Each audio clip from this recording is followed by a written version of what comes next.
Okay, everyone, sorry. I apologize. Some technical difficulties and a persistent YouTube ad that wouldn't quite go away. So I think we've got it here now. And just feel free to write in the chat if you can't hear anything or if there's some more technical difficulties. Okay, thanks.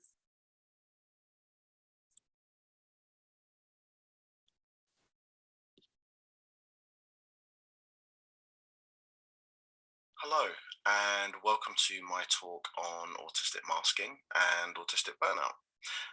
Thank you for coming to watch me today, and I'm just going to introduce myself. My name is Kieran Rose, and I was diagnosed as autistic in 2003. I am parent to 3 children, 2 of whom are diagnosed autistic. I am a published mainstream and academic author, an international public speaker whose essays at theautisticadvocate.com, which you can see below, have been read by over 1.5 million people. I have a background in special educational needs and service delivery for autistic children and adults. I deliver my own specialist training to professionals, parents, carers, and autistic people, and provide private consultancy to charities and organisations around the world.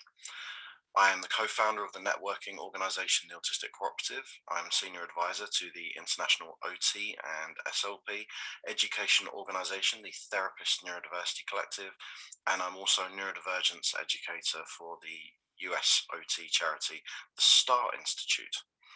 I've lectured at universities across the UK. I am a peer reviewer for the academic journal Autism in Adulthood. I'm an honorary research associate for the University of Sunderland in the UK and an associate researcher with Grand at University College London. I am currently co-producing research into different areas, including autistic masking, victimization and monotropism and autistic identity, and have co-authored published papers on autistic masking and workplace employment for neurodivergent people. That's enough of me, and on with the talk. Autism was first officially recognised in the 1940s. Hans Asperger and Leo Kanner, with a helping hand from the medical profession and the charity industry, are the founders and writers of the narrative we currently live under. Its roots lie in and remain tied with eugenics, Nazism, and Victorian psychology. Using the framework built by these 2 men, we've gone on to have a complete misunderstanding and misrepresentation of what autism is, and possibly more importantly, what autism isn't. It's created an autism industry involving charities, universities, pharmaceutical companies, therapists and behaviorists and so on, which worldwide is worth billions of dollars, and a world of services that adds 50% to the price tag when the word sensory is added to it, with barely a penny of any of that ever reaching the pocket of those who need it. This framework has fed into a medical and behavioural model of autism, a model which is implicitly biased towards a so-called male presentation of autism, solely because these 1940s experts and those that followed were biased towards boys. A model upon which research papers are based on the supposed wisdom of all these men. Then research papers are created based upon those research papers.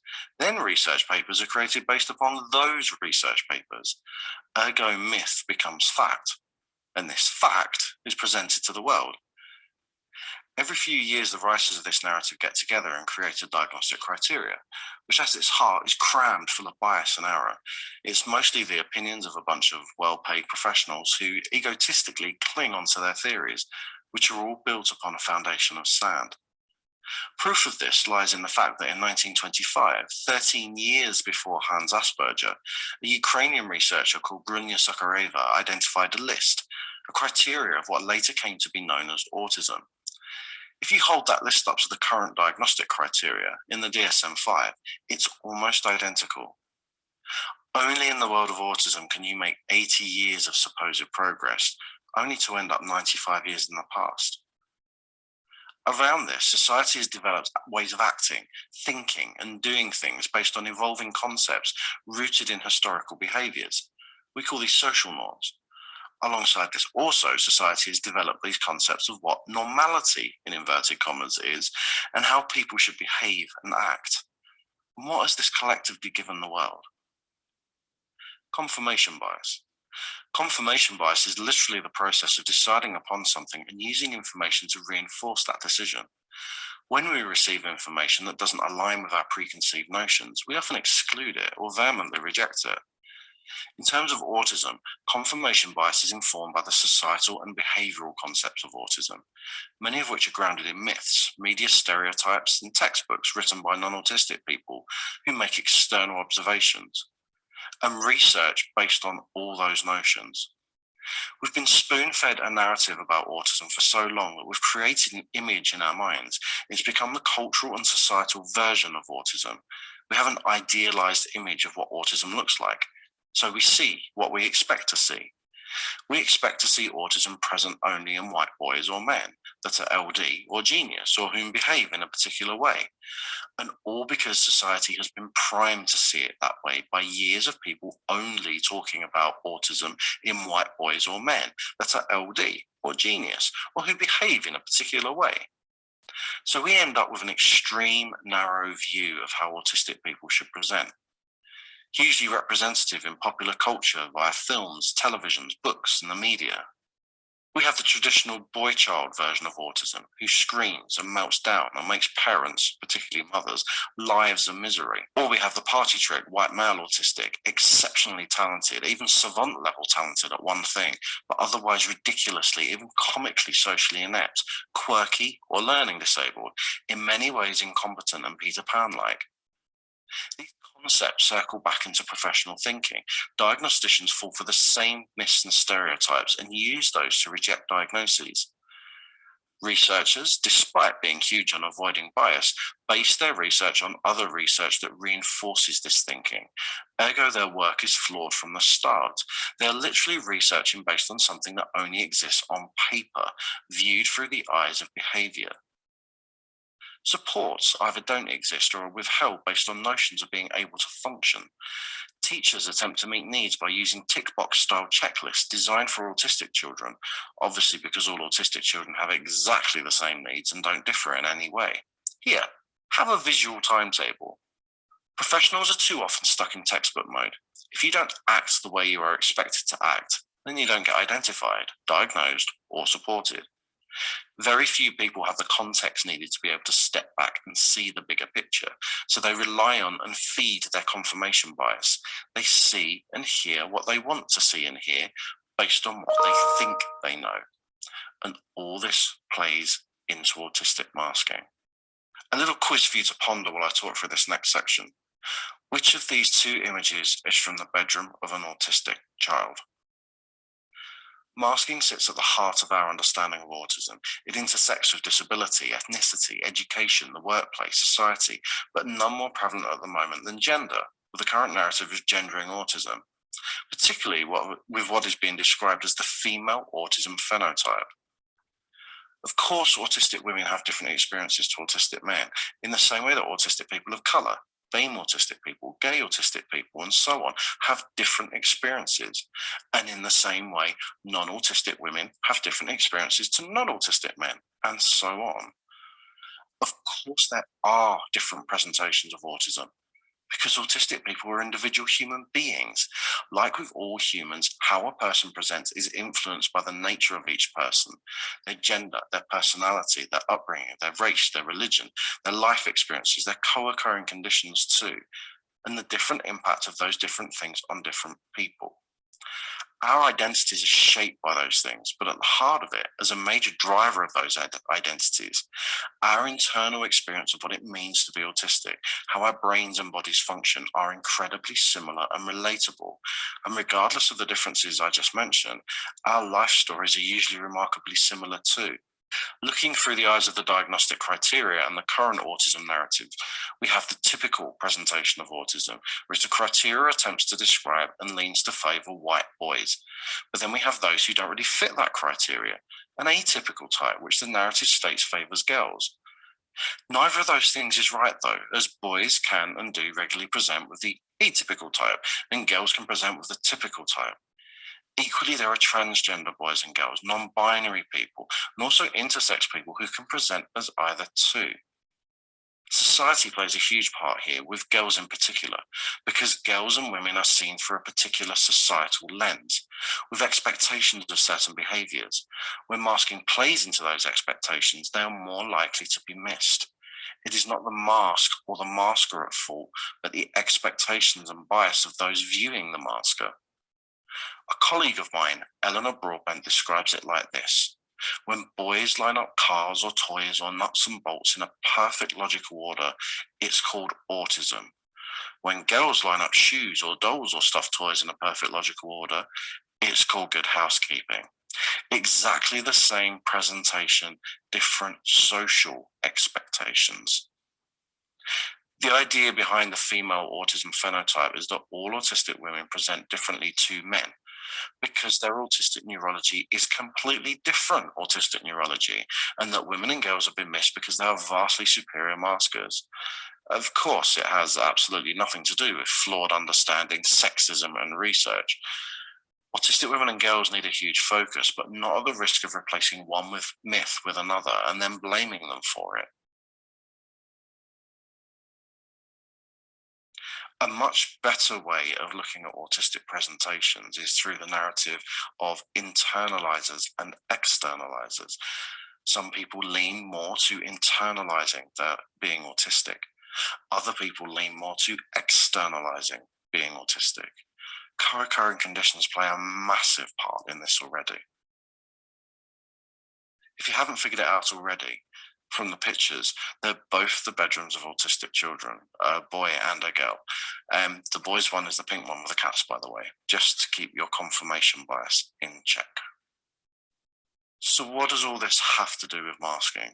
Well, because of all these narratives, the view of autistic people is never shown as the slide, the pictures you can see in front of you. This is why the mask exists. We aren't safe, we're voiceless, and we're unseen, some more unseen than others. So we now have context as to why the mask occurs, but what exactly is it? Autistic masking is a trauma response, a psychological safety mechanism made up of complex layers of physical, emotional, and social actions, which an autistic person is driven to use to self-protect and present an acceptable version of who they are. This occurs by applying, in fluctuating degrees, often uncontextualized and sometimes rehearsed, learned behaviors to appropriate situations, whilst simultaneously suppressing both natural behaviors and self-identity, or conversely projecting an exaggerated identity. All this happens partly consciously, with the person quickly learning to dissociate from the act, and from then on, subconsciously, preemptive, reactive, and unplanned, and all at great mental and physical cost. I've been tinkering with this definition of masking for years. No matter how much I refine it, it stays centered on these points. A trauma response projects an acceptable version of self and maintains safety. Applying uncontextualized learned behaviors, suppressing natural behaviors and identity, unconscious and conscious, at great cost. The sociologist Irving Goffman nods to the concept of masking in his work. He likens life to a play, with humans as the actors, donning different costumes for different dramatic scenarios. It's a good analogy for life and the adapting we all do in order for those social dynamics to occur. When it comes to autistic masking, things go to far greater extremes. The autistic person is not only the actor in the play, they're also the writer, director, producer, costume designer, makeup artist, ticket seller, and the person who sells you ice cream at the interval. Adaptations to scenarios are tweaks to performances, but fundamentally you are still you. Autistic masking is not you at all. Before we go any further, we need to dispel some myths. What's key to remember here is that masking in the extremes that we're going to talk about is not just reserved for autistic people. How it may display for autistic people and the specific strategies used by autistic people might be unique, but the existence of the mask is across the board for every group that is stigmatized or defined as marginalized. So masking is not just an autistic behavior. Masking is not necessarily about appearing more neurotypical, it's the trauma-fueled projection of an acceptable and expected version of yourself to those around you that keeps you safe. Masking is the fulfillment of confirmation bias, presenting to those around you exactly what they expect to see. Which means that masking is as much about other people as it is the individual. It's about other people's bias and the lenses of ableism, sexism, racism, and narrow and flawed understanding of autism and behavior they look at you through. Masking is a process all autistic people go through, regardless of their co-occurring conditions. Masking can also be encouraged through conditioning and compliance. These are examples of the many mechanisms that autistic people can use to engage and uphold the mask. Now, this is based on my own experiences and the experiences of thousands of other autistic people whom I've connected with through the community, and who also I've watched and listened to their conversations. So I'm going to pick out a few. Otherwise, we'll be here all day. I do whole training sessions on this, but to go through them, we're looking at things like suppression in the extreme: physical suppression, emotional suppression, sensory suppression, suppressing things like pain. Then we look at things like stim redirection or suppression as well. So that's taking stims that you do as a child and holding them in, redirecting them into smaller stims, less noticeable ones, or stopping them altogether, holding yourself still. There's language use here as well, things like scripting and directed echolalia, directed hyperlexia as well, and linguistic masking. There's mirroring other people's behaviors, physical masking, wearing clothes and makeup that cover up who you are or help you project that acceptable other version of you. Things like personality shifting, exaggerating yourself. This is another one. And this is the bit that's always missing from the narrative of masking. So masking has traditionally been seen about hiding and fitting in and not being identified, when in actual fact, there are many autistic people who exaggerate versions of themselves, become more autistic in inverted commas. Remember, it's about people seeing what they expect to see. If they expect to see an autistic person, some people fulfill that prophecy. The whole thing is framed around the suppression of identity and the dissociation that comes with that over time as you age and as you develop. And we're going to go into that in a little bit more detail. There's also aspects about people pleasing and fawning, saying what you think people want you to say, taking on more than you can cope with, saying yes, which then leaves you being easily manipulated and coerced, makes you more likely to be subjected to abuse, more likely to be in a vulnerable situation. Masking has its origins in the earliest of socialization and is rooted in sensory differences. As one example, if you consider an undiagnosed autistic baby, what if that baby finds touch uncomfortable? Or worse, has a sensory response of pain upon touch? Babies are put through a constant cycle of touch. They're picked up, put down, wiped, prodded, cuddled, poked. And what's the only way they can communicate that this is hurting them? They cry. So then what happens? They're picked up, put down, wiped, prodded, cuddled, poked. If you continue that cycle, eventually the baby figures out that no matter what it does, the touching is not going to stop. The baby does not become desensitized. It stops reacting in the unconscious hope that the touching will become minimalized. It's suppressing. It protects itself. It complies. It's already learning how to mask. Later, the child is taken to places filled with other babies and toddlers, groups and nursery and preschool. Amidst the sensory overstimulation of this new environment, the child starts to figure out it's not like the other children, that acting in certain ways causes the child to be punished or singled out by the other children, or that other children act in certain ways that get rewarded. The child finds that complaints about the sensory environment lead to dismissal, if they can even be communicated at all. So they start to mirror the others. There's no context to what they're copying. They just know everyone else is acting in a certain way and gets favored for it. Eye contact brings praise no matter how much it hurts. Sitting perfectly still brings praise no matter how much you need to move in order to concentrate, and so on. This carries on. The child arrives at school where social situations become more complex, and they're put into social skills groups where they're taught how to fit in and make everyone else comfortable, where the sensory environment is more overstimulating, more painful. The expectation to sit and engage and comply increases, and therefore so does the masking. Adults question the child's behaviors when they're deemed negative or inappropriate, and very quickly the child learns not to display them or to over display them. The child's often dismissed when they complain things are too loud or that their clothes hurt them, so they stop. They struggle to understand the communication that's going on around them, and nobody learns their way of communicating.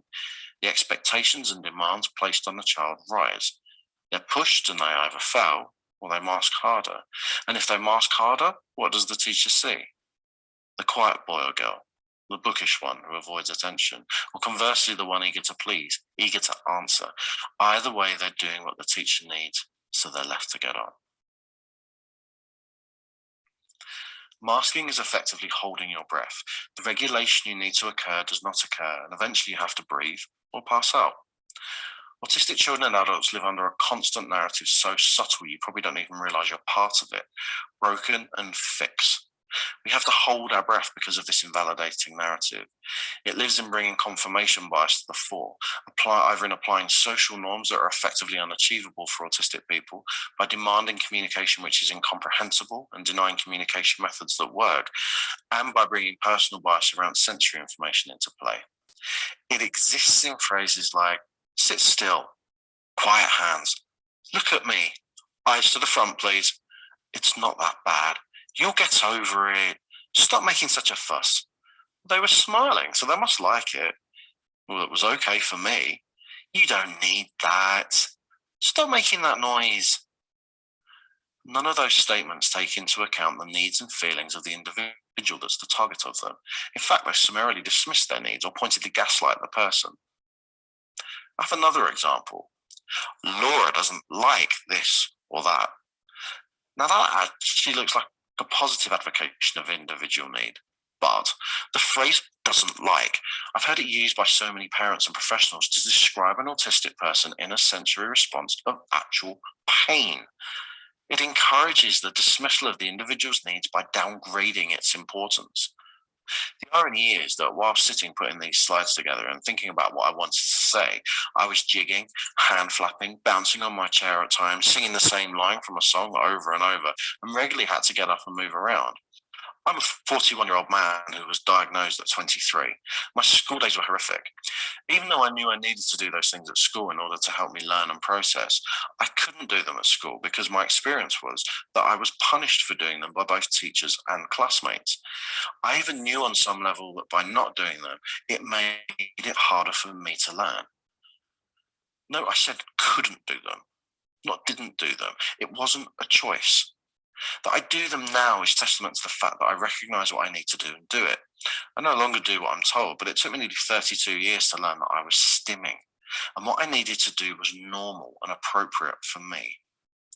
The word no. Children are never given that option.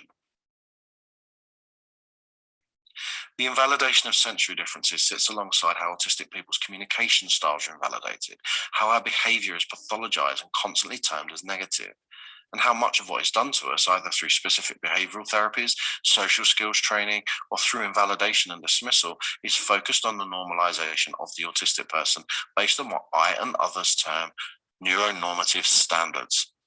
It's this assumption that there is a right way of doing things because society deems that there is a right way of doing things, based not on any evidence, but simply because that's what people do. The issue with this way of thinking is not only flawed, quite frankly, it's enormously egotistical. Many of our social conventions are geographical and change dependent on where you are in the world. Most of those have evolved beyond their original meaning to the point where most people can't even tell you why they do them. If your neurology is not built in a way that allows you to do what other people do, but in fact wants you to do things in a very different way, but you're constantly told that what you are doing is wrong, or you are told that your reaction is over the top or unnecessary, or that you'll be all right, or don't be so silly, how would that make you feel? The autistic brain has an interest-driven and problem-solving focus. It has a name, monotropism. But if nobody can give you a good reason as to why you are feeling different or why you have problems in your life, and everyone around you is dismissing your feelings or not recognizing your pain, the only solution to this that you can come up with is that you are the problem, that you are broken in some way. To further back this up, when you turn to the literature, when you look at autism through most mediums, it's solely focused on how autistic people are broken, how we fail to communicate properly, how we don't fit in, how we show challenging behavior, how our thoughts and movements and reactions upset other people, and so on. What this does is hand the autistic person, child, and adult an internal narrative of internalized ableism, a voice which says, you can't do this. You shouldn't be like this. This is your fault. The internal voice we inherit from the world around us is, I'm not good enough. I need to change. I need to improve. I need to get better. I need to stop melting down. I need to stop making mistakes. I need to sit still. I need to listen. I need to work harder at being like everyone else. Why do I get picked on? Why am I the only one in pain? Why am I different? I need to understand better. But nobody understands us. Not really. Broken and fixed. We're expected to meet everyone else's demands and needs, many of which don't even make sense. We're put through social skills training so that we can learn to mask and fit in better with everyone else. We're expected to change, to be better versions of ourselves, so we feel wrong. We turn on ourselves and eat ourselves up. We're not like the other kids, but we should be like all the other kids. And all the adults in our lives reinforce that. Subliminally, we're made to feel that we are burdens to our parents because of the constant battle for support. Autism gets the blame for it, so therefore we take on the blame for it. Invalidation. We're made to feel that we're burdens on society by people that talk only about our deficits and do that right in front of us. How many times has a parent gone for an appointment without asked to talk about the challenging behavior, the traits, the embarrassing things their child has said or done? And the child's right there in the room. Validation. School. The single biggest trigger in the life of an autistic child, a stimulatory hellhole where constant overwhelm is the only feeling available, where reasonable adjustments have to be written in law after an extended and lengthy process, agreed upon by a wodge of different professionals and are rarely enforced, despite the fact that the child is making hundreds of reasonable adjustments just to be in the building. Invalidation. Yet they're expected to get on, to act like the other kids, to wear the uniform that scratches, to put up with the jostling, the constant barrage of noise, the expectation, the inability to keep up. But then they show challenging behavior. And when they can't take it anymore, their school refuses. It is the child that is constantly framed as the problem. And this is the crux of why the mask exists. Why our brains take all of this trauma and create a defense mechanism.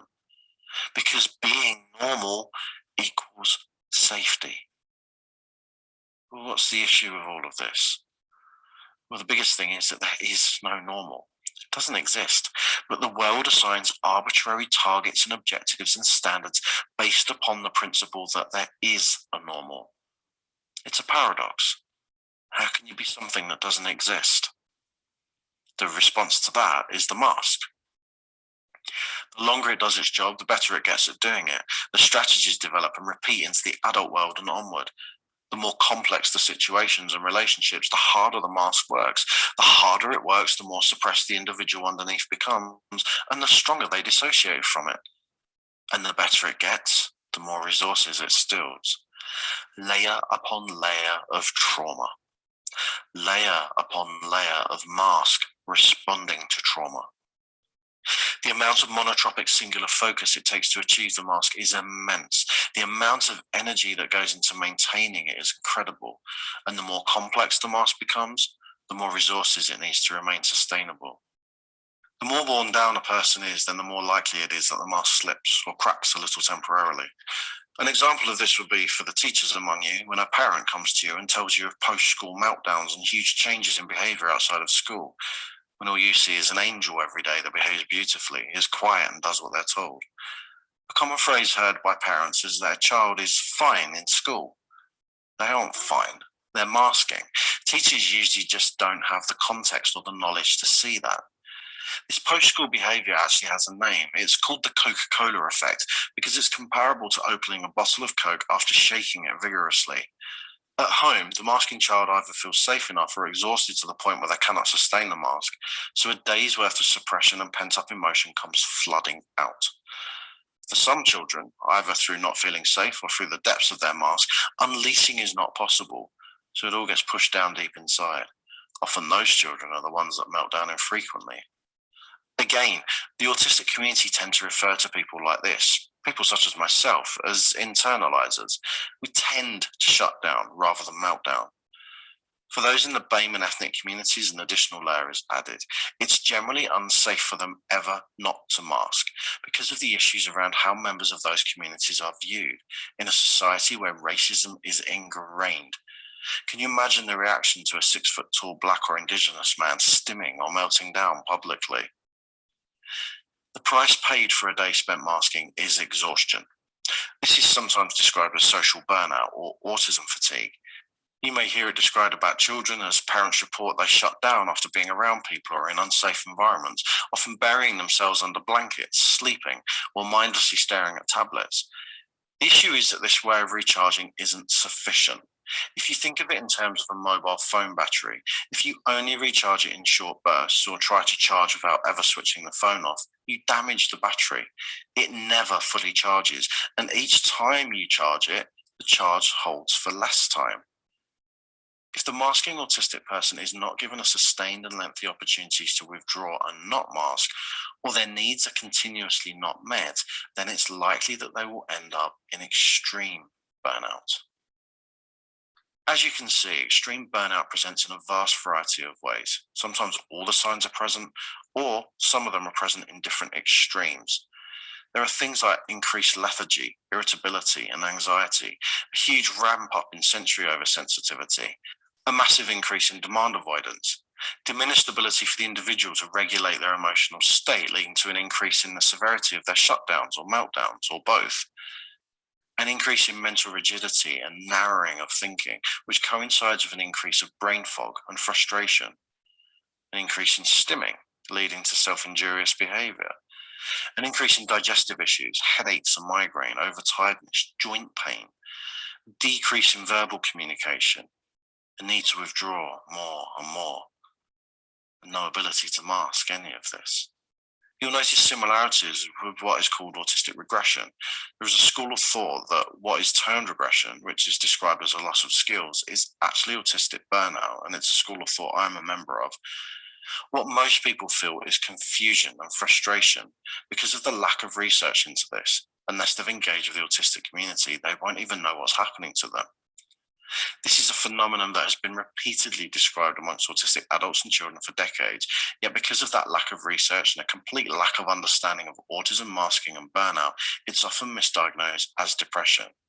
It's only just started to be identified in research. Burnout can lead to depression, certainly, but it's never identified separately by professionals. I'm sure many of you can recognize these symptoms from autistic children you know or have worked with, or have been reported on by parents, or maybe even within your children or you. In fact, any of you that have been around someone who has been termed a school refuser, I would seriously recommend exploring the potential that they may be autistic and that they may be going through a period of autistic burnout and unable to mask anymore. It isn't school refusal. All that does is place the blame on the child. Language matters. Let's place the onus on the real reason. It's school-induced anxiety or school-induced trauma. Because then we can stop blaming parents for being weak, for not having firm boundaries, and stop dismissing as irrational the very real anxiety, terror, and sensory overload experienced by these children, and end the current practice of forcing attendance through flooding. If a teacher or a social worker has work-related stress, they can go and get a sick note for 3 months. When a child has school-induced trauma, they get literally dragged there and expected to stay there. We place expectations on autistic children that we don't even apply to ourselves as adults.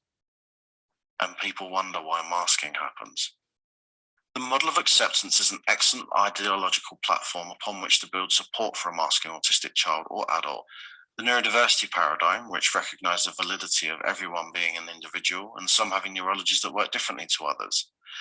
Diversity in social intelligence is a concept built on a study from DART in Edinburgh. It recognises that communication comes in many varied ways and that all of those ways are equally important and need validation.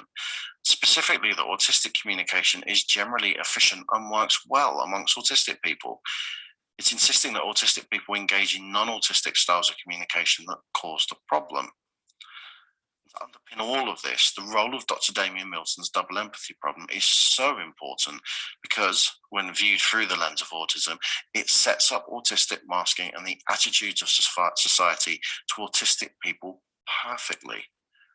I've been talking about the double empathy problem all through this talk, but it's the first time I've named it. Please do go look it up. This notion that there is one way of doing things and one way of being is wrong, no matter whose perspective you do it from. If you consider the real lack of understanding of what autism actually is and the ignorance that puts a vast array of co-occurring conditions under the umbrella term of autism, the lack of understanding of trauma, the lack of understanding of the sensory system, the lack of understanding of neurology, the research underpinned by decades of mistakes and flaws, but yet everyone who is not autistic is quite happy to categorize us, talk over us, dismiss us, tell us what's wrong with us, and decide how we need to be fixed. It is ironic because we are accused of having no or very little empathy for others, when in truth, others have no or very little empathy for us. They're too busy deciding what we need and ignore us when we say that's not what we need. Recognizing those flaws and the poorly informed historical narrative that feeds them is key because it underpins everything which is wrong. And without that context, you can't ever claim to adequately support an autistic person or meet their needs. Whether that autistic person understands this narrative or not is kind of irrelevant because they still suffer under the weight of it every day, knowing or not. Learning to discriminate between what is useful and what is not useful is utterly key. It's fundamental to learn to evaluate whether a source is coming from a positive and constructive place built around the model of acceptance, or whether it is a reinforcement of stereotypes and or a reinforcement of what society thinks, not what autistic people need. Fitting in is not the answer. Learning to exist in the real world is not the answer.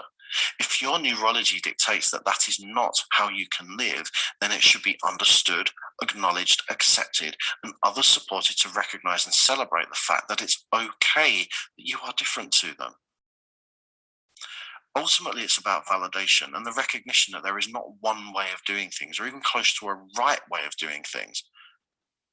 It's recognizing that our confirmation bias and preconceived notions play not only a huge part in the invalidation of autistic people, but are specifically grounded in the failure to recognize the needs of autistic people from an autistic perspective. Because then, instead of furiously trying to measure us up against neuronormative standards that we cannot meet, or that we try to meet through masking, which actively harms us, we can start focusing on a strengths model that recognizes both the positive and negative aspects of our sensory system and looks at how we need to work with that to help us thrive in whatever way that looks for us as individuals. And usually done that's by accepting our monotropic focus and engaging with us for our interests. We need the control and autonomy that is denied us. We need that moment of equity to be achieved and sustained. Our autistic selves need to be looked at with value by others and by us. And maybe one day we can stop having so much trauma inflicted on us that our brains don't feel the need to subconsciously decide that it has to knock out the driver, engage stealth mode, and take part in action that is being shown to have a direct link to the ridiculously high suicide rate of autistic people.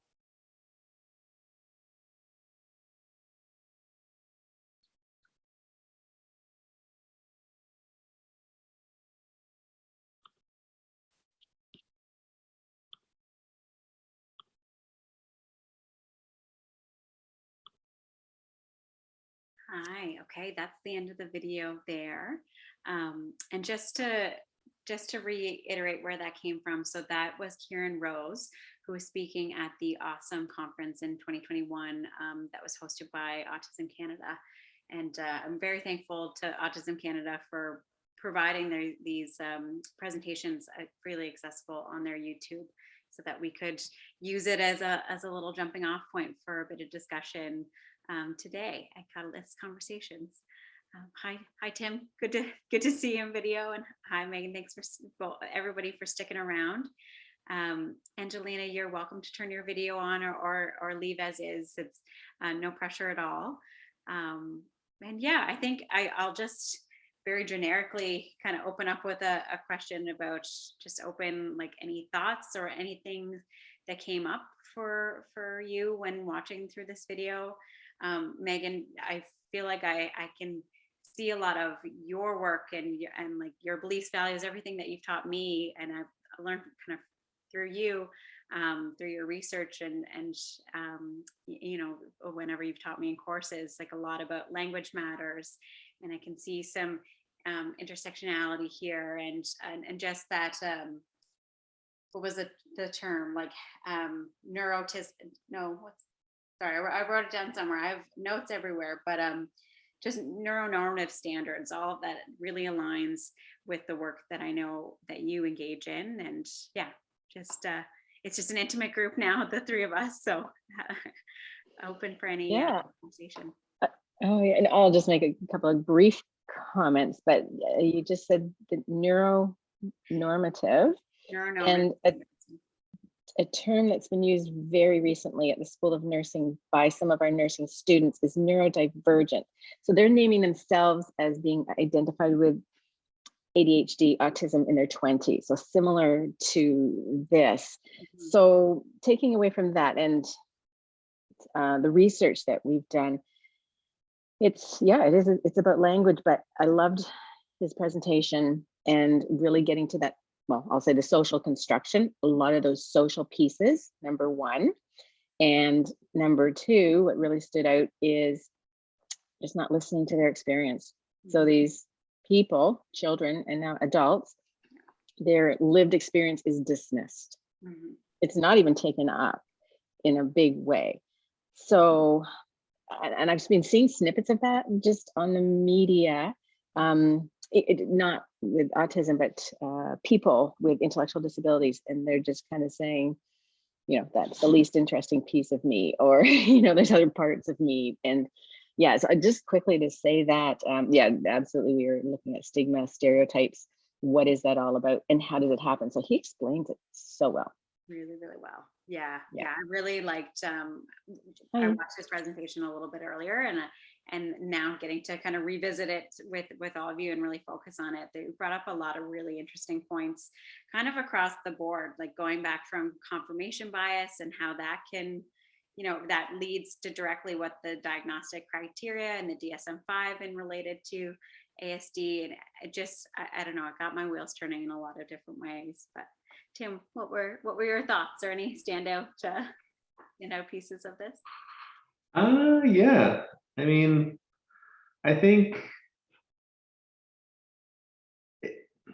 like for me, it kind of highlights this, like it seems really difficult to know like what the best way forward would be, because I think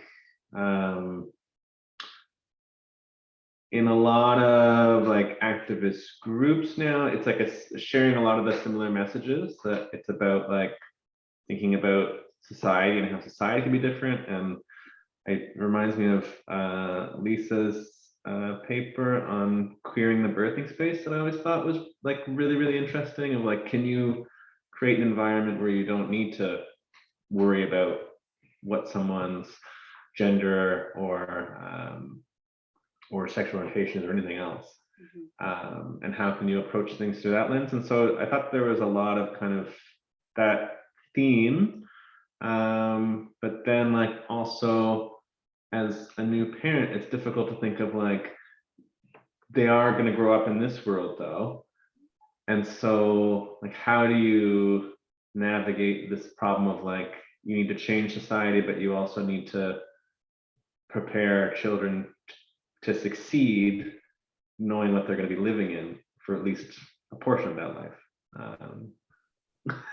Yeah, exactly. And it's hard.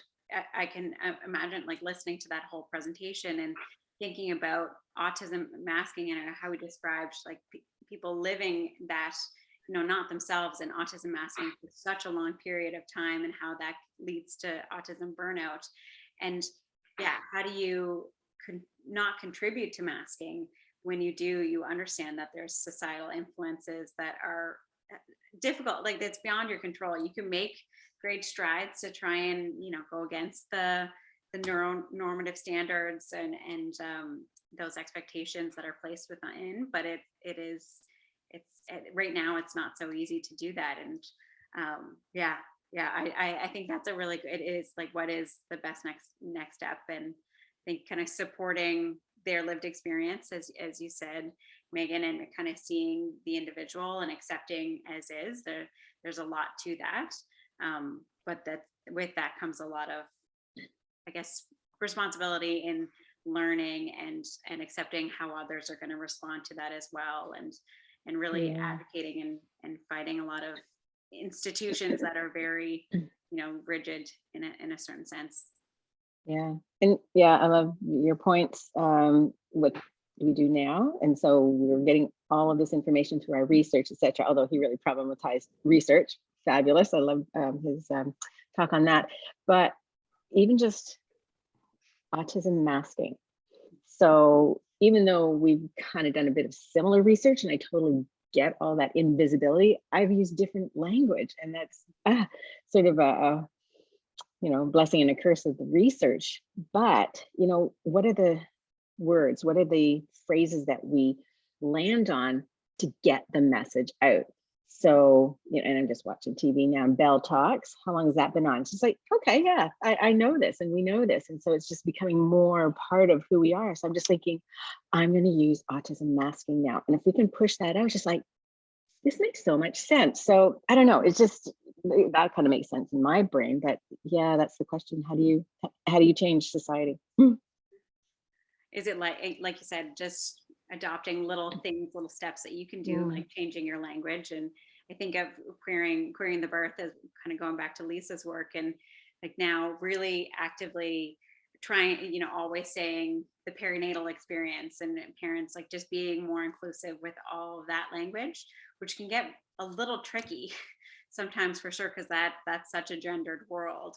But I think from what I've heard, is when we do that too, that's really recognized, and it's changing. Like, I know kind of with the students that I teach now, that language has changed through them. I'll see it in their work too, and that it's kind of the ripple effect that you hope for, right? And yeah, that's awesome. Yeah, the little things, but yeah, exactly. So taking now this autism masking, again, I'm not very familiar with this, body ASD or this community, this research. So that was something that was new to me, and yeah, definitely kind of a nice opportunity to get to learn more about it and try and make steps in whatever way we can to help make the experience better for everyone. It is. So I wasn't going to come to the session today, but anyways, long story short, I was able to make it. And so, 45 minutes later, she's like, I've just learned a whole bunch of new things. So worth it. Thank you. Oh, I'm so glad. I really do hope that we get Emily in another way. I think from like, I've just had brief discussions, and it seems like she's really involved and such a great advocate for this stream of research and for autism, especially in rural Nova Scotia. So I don't imagine that I do imagine we'll be able to get to have learn from her again. And I think as an undergrad, really involving. And so, as I mentioned, we talked to a few undergraduate students, and they created the neurodivergent community at Dalhousie. So they're on the website now. Awesome. And what the mission is that how can we change our curriculum? How can we really, I guess at this point, it needs to be more than accommodating. It needs to be recognizing. And unfortunately, it's later in life, but we need to pay attention now. And anyways, that's what they're suggesting, and we are listening. We're trying really hard to do things. And I think what was nice about this video too is like the kind of like what you said just now, Megan, that reminded me was like it's not about like accommodating, and it's not really even necessarily about recognizing, but about kind of challenging yourself to see the ways in which this is like a unique, valid way of seeing the world that brings something that doesn't need to be changed. I think there was a book I remember reading like when I was in high school. that, or maybe like first year of university or something. It was called like neurodiverse or neurotypical. So like some of the language I was familiar with, and it had lots of really great stories of how like different communities around the world have across time found places where people who are like neurotypical are fully celebrated members of the community that bring something very unique.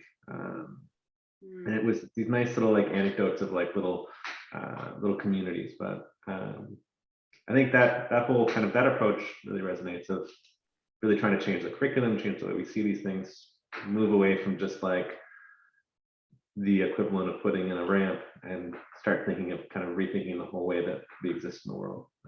Right. Yes. Yeah. Well, I'll have to look into that book, because that's a really good to kind of amplify those stories, like you said, where, you know, it works. We don't, as society, we don't really need to, you know we shouldn't do it, and we don't need to make people and force them into being the norm.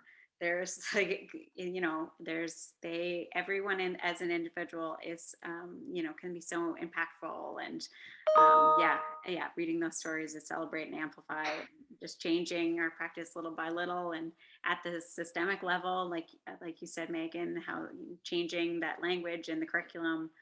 Yeah, I'm excited to. It seems like there's lots of change going on in so many different areas, but it does seem like it's all for the better, and kind of in that pursuit for health equity and social justice, and where we, Yeah. you know, yeah. Exactly. Yeah. Awesome. Great. Thank you. I see that it's 4 o'clock now, so I'm